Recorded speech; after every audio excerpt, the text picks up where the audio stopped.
ये है हमारा इंडिया, दुनिया की सबसे बिगेस्ट कंट्री जहाँ different cultures, languages, beautiful landscape एक ही जगह पे एग्जिस्ट करते हैं। एंड आज इंडिया को माइनक्राफ्ट में बिल्ड करूंगा मैं, the proest Minecraft player to ever exist. And ये प्रोजेक्ट जाइगेंट टोरस होने वाला है। एंड इस चैलेंज को फेस करने के लिए we need a solid plan. And अगर मुझे इंडिया को गोल्ड से बनाना है तो मुझे एटलीस्ट चाहिए होंगे 97,000 गोल्ड इंगट्स। 97, व्हाट द है। फिर मैंने रिसर्च की एंड मुझे मिले 3 ऐसे मेथड्स जिनसे मैं इतना सारा गोल्ड कलेक्ट कर सकता हूँ। ओके, तो फर्स्ट मेथड के लिए we need to go in Nether. And यहाँ मुझे इन गोल्ड ओर्स को माइन करना है ताकि मेरे को ऐसे नगेट्स मिल सके गोल्ड के। अब इन गोल्ड नगेट्स को मेरे को इंगट्स में क्राफ्ट करना है। एंड ऐसे ही मुझे 97,000 इंगट्स को क्राफ्ट करना है। पर रुको, मैं हर मेथड को 1 घंटा ट्राई करूंगा। एंड 1 घंटा ट्राई करने के बाद जिसका भी बेस्ट रिजल्ट होगा मैं उसी मेथड को यूज करूंगा। Oh my God. ओके, सो मेरे पास ना एक बहुत ही खतरनाक सा आइडिया है। अब तुम्हें पता होगा कि इंडिया के अंदर ना बहुत सारे मॉन्यूमेंट्स है, लाइक कितने क्रेजी मॉन्यूमेंट्स है, कितने पुराने भी हैं। पर मैं इन सब मॉन्यूमेंट्स को अपने इंडिया के अंदर तो बना नहीं सकता क्योंकि ये माइनक्राफ्ट है यार। तो मैंने सोचा मैं एक काम करता हूँ, तो मैं अपने 4 सबसे फेवरेट मॉन्यूमेंट्स को अपने इंडिया में बनाऊंगा। आई थिंक ये काफी सही आइडिया है। सो एंड तक देखना कि मैं कौन से मॉन्यूमेंट्स बनाऊंगा।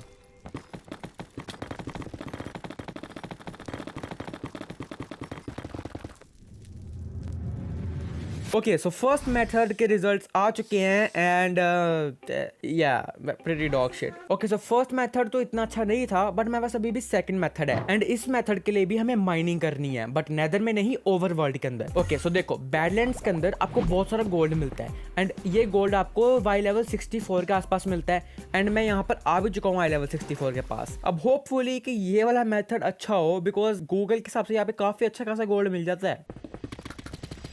ओके, नहीं, बिल्कुल भी नहीं भाई, ये बहुत ही बेकार है। सो आई गेस हमारे पास अब एक ही मेथड बचा है, मेथड नंबर 3, ओमेगा लुलूस gold farm 3000987654 let's go. Let's go भाई यार। अब देखो, मुझे बस यहाँ पे खड़ा होना है एंड इन पिगलिन्स को मारना है। पर क्यों मारना है? क्योंकि जो पिगलिन है ना, मरने पर वो 3 चीजें देते हैं, gold ingot, gold nugget and gold sword. So basically जो मेगालुलुस फार्म है ना, ये राहुल गांधी की वो मशीन है जिसके अंदर मैं अपना AFK का टाइम डालूंगा और उधर से सोना निकल के आएगा। आई थिंक ये एग्जाम्पल काफी अच्छी थी। तो अब इस मेथड को भी हम 1 घंटा ट्राई करते हैं एंड लेट्स सी किसका क्या रिजल्ट आता है।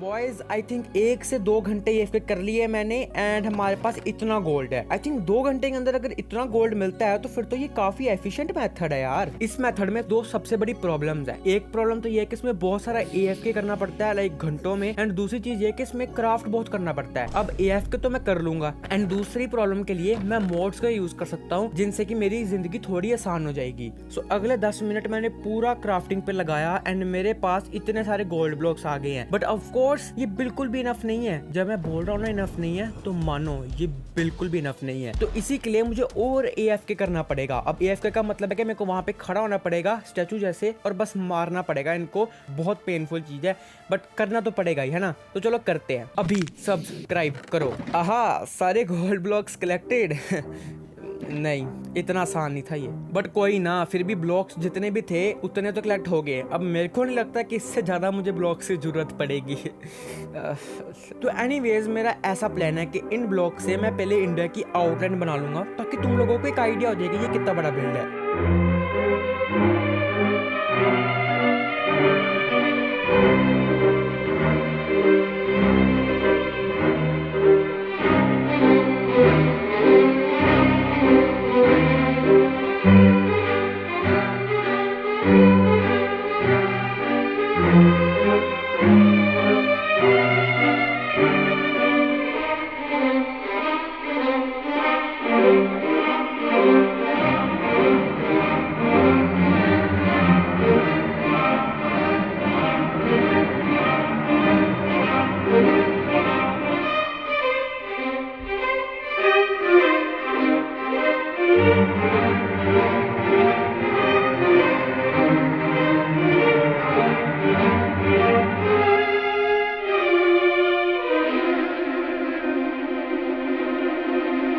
ओके सो आउटलाइन से तुम लोग अंदाजा लगा सकते हो कि ये कोई इजी प्रोजेक्ट नहीं है, इसमें बहुत गोल्ड लगेगा एंड ये काफी अच्छा खासा बड़ा प्रोजेक्ट है। पर कोई ना, अभी मेरे पास बहुत सारा गोल्ड पड़ा है जिसको हम यूज कर सकते हैं इसको फिल करने में। तो फिर वेट किसकी करते हैं फिल।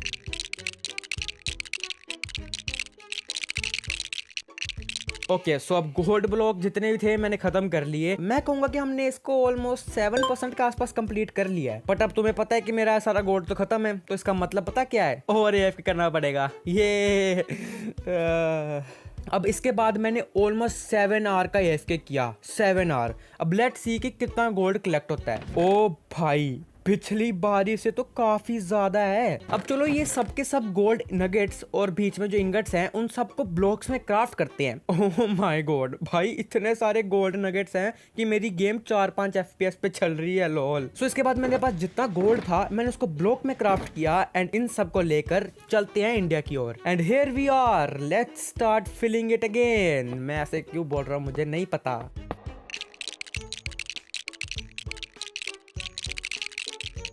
ओके सो एक मिनट रुको, मुझे ऊपर जाने दो ताकि मैं तुम लोगों को ऊपर का व्यू दे दूं। भाई देखो इसे यार, कितना सही लग रहा है यार। और आई थिंक अभी तो हमारा सिर्फ 45% ही कंप्लीट हुआ है। एंड यस मेरा सारा का सारा गोल्ड जो है खत्म हो चुका है। बट AFK करने के पहले I want to make our first monument. And इस मोन्यूमेंट के लिए मुझे थोड़ा ब्लैक टेराकोटा चाहिए। व्हाट या सो मेरे जैसे नूब को तो ये पता भी नहीं था कि ब्लैक टेराकोटा कौन से बैडलैंड में मिलता है, नहीं मिलता भाई। तो फिर मैं पागल जैसे ढूंढता रहा और मेरे को तो मिला नहीं। तो फिर मैंने हार मान के जितना सामान कलेक्ट हो सकता था उतना किया एंड बाकी को मैंने क्राफ्ट कर लिया। Okay okay okay here we are. So मेरा फर्स्ट मॉन्यूमेंट है कुतुब मीनार। भाई देखो इसके ना 2 रीजन है। एक तो मुझे ये काफी कूल लगता है, दूसरा रीजन ये है कि मैं कुतुब मीनार को रियल लाइफ में देखने गया था। मैंने वहाँ एक फोटो भी खिंचाई थी बट वो फोटो क्यूट बच्चा है वो बेला। Bye bye photo. पता नहीं वो फोटो अब कहाँ होगी but anyways Qutub Minar is now done. And to be honest I think कि ये काफी अच्छा मिनी वर्जन है असली कुतुब मीनार का माइनक्राफ्ट में। कम ऑन मैन, अच्छा तो है। पर ये मत भूलो कि मैंने भी 3 और मॉन्यूमेंट्स बनाने हैं, तो तुम लोग गेस करो कि वो क्या हो सकते हैं। बट एनीवेज इसके बाद मैं और AFK करने चले गया एंड फिर और गोल्ड ब्लॉक्स को क्राफ्ट किया एंड इंडिया को और फिल करना शुरू कर दिया। एंड फिर फिलिंग करते करते मेरे गोल्ड ब्लॉक दोबारा खत्म हो गए। ऑलराइट सो गोल्ड ब्लॉक्स दोबारा से खत्म है। बट एक अच्छी चीज ये है कि it's time for another monument. पर इस बार एक ट्विस्ट है, तुम लोग गेस करोगे कि मैं कौन सा मॉन्यूमेंट बना रहा हूँ। तुम्हारी हेल्प के लिए मैं तुम्हें हिंट देता हूँ। सबसे पहले ये व्हाइट कलर का है। दूसरा, जिस मटेरियल से ये मॉन्यूमेंट बना है उसको one of the most durable stone भी माना जाता है। तीसरा हिंट ये कि ये काफी ज्यादा ओल्ड भी है एंड तुमने इसे काफी यूट्यूबर्स की वीडियो में भी देखा होगा। तो तुम लोग गेस करो ये कौन सा मॉन्यूमेंट है। तब तक मैं मटेरियल कलेक्ट करता हूँ। ब्रो व्हाट द हेल, इसके लिए कितने सारे कोर्स ब्लॉक चाहिए यार, कहाँ से लाऊं मैं इतने सारे। सो इसके बाद मैंने दोबारा रिसर्च की और मुझे कुछ मेथड मिले इतने सारे कोर्स को लेने के लिए, जिनमें से हमारा फर्स्ट मेथड है बार्टरिंग फार्म का। सो इस बार्टरिंग फार्म के अंदर मुझे गोल्ड डालना है और फिर इस लीवर को खींचना है एंड अब इस चेस्ट में कोर्ट्स आना शुरू हो जाएंगे। अब जब तक इस चेस्ट के अंदर कोर्ट्स आएंगे तब तक हम ना सेकंड मेथड ट्राई कर लेते हैं, जिसमें हमें नेदर के अंदर वेस्ट बायोम में जाना होगा एंड यहाँ फिर आपको कोर्ट्स को फॉर्चून 3 की पिकैक्स से माइन करना है। सो अब इसको भी 1 घंटा माइन करते हैं और देखते हैं कि bartering farm versus quartz mining दोनों में से कौन सा बेस्ट होगा। ओके सो 1 घंटा मैंने माइन कर लिया है। हमारे पास आए हैं ओनली 2 स्टैक्स आए हैं ब्लॉक्स के। भाई ये कोई एफिशिएंट मेथड नहीं है। सो मैं AFK वाले गोल्ड ब्लॉक्स को यूज करके फार्म से कोर्ट्स लेने वाला हूँ। आई रियली होप कि ये वाला मेथड ना सबसे अच्छा रिजल्ट दे। ओके सो कोर्ट्स तो काफी सारे हैं, लेट्स सी से कितने स्टैक्स बनते हैं। ओके सो ये रहा first stack, second stack, third stack, fourth stack, half stack, fifth stack, sixth stack, almost 7 stacks आए हैं कोर्ट ब्लॉक के। भाई ये वाला मेथड तो माइनिंग वाले मेथड से बहुत ही बेटर है। अब देखो बार्टरिंग वाला मेथड तो माइनिंग वाले मेथड से बहुत ही अच्छा था, बट अब इन दोनों से अच्छा एक और मेथड है, मेथड नंबर 3, जिसके लिए मुझे पूरा का पूरा फार्म बनाना पड़ गया। और इस फार्म को मैं बोलूंगा जीरोज विलेजर ट्रेडर 1 2 3। यस बहुत ही कूल नेम, लेट्स गो ये। ओके सो जोक साइड ये फार्म ऐसे काम करता है कि सामने मेरे एक स्टोन मिशन होगा जिससे कि मैं कोर्ट्स ब्लॉक को ट्रेड करूंगा, फिर वो विलेजर ऊपर को जाएगा एंड दूसरा विलेजर आ जाएगा, फिर मैं उससे ट्रेड करूंगा, वो ऊपर जाएगा, तीसरा विलेजर आ जाएगा और ऐसे ही ये साइकिल गोल गोल घूमता रहेगा और मैं इससे कोर्ट्स को लेता रहूंगा। सो इसके बाद मैंने यही किया, क्या किया, बहुत सारा टाइम वेस्ट किया, बट स्टिल मेरे पास बहुत सारे कोर्ट्स आ चुके थे। Okay so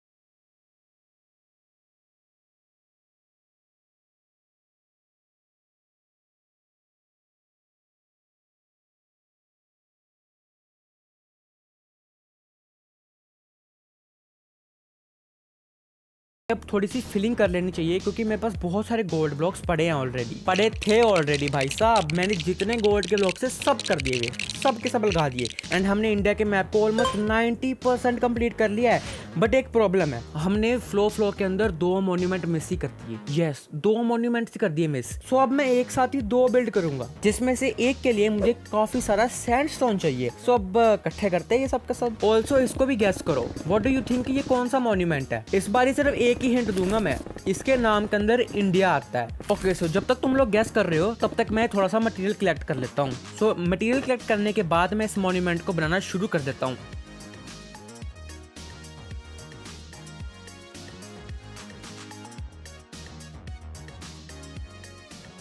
and I think तुम लोगों ने गेस कर भी लिया होगा कि ये कौन सा मॉन्यूमेंट है। यस, ये है दिल्ली से इंडिया गेट। ओके, सो अब एक ही मॉन्यूमेंट बचा है तो उसे भी जल्दी से बना लेते हैं। And the best part is इस बिल्ड के अंदर भी सैंडस्टोन लगेगा तो मटेरियल कलेक्शन बहुत इजी हो जाएगी। Okay, so let's make the last monument.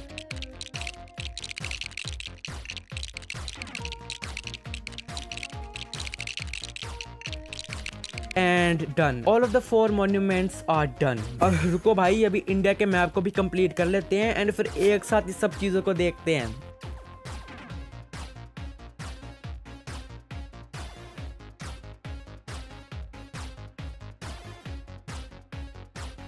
And it is all done. Bro, इस प्रोजेक्ट ने ना इतना टाइम लिया, इतना AFK, इतनी क्राफ्टिंग, इतने ब्लॉक प्लेस किए, इतनी डिजाइनिंग की मॉन्यूमेंट्स की, और इन सब का रिजल्ट है ये। भाई तुम लोग जो मर्जी बोलो, मेरे को तो ये काफी अच्छा बिल्ड लगा है। So you better like and subscribe.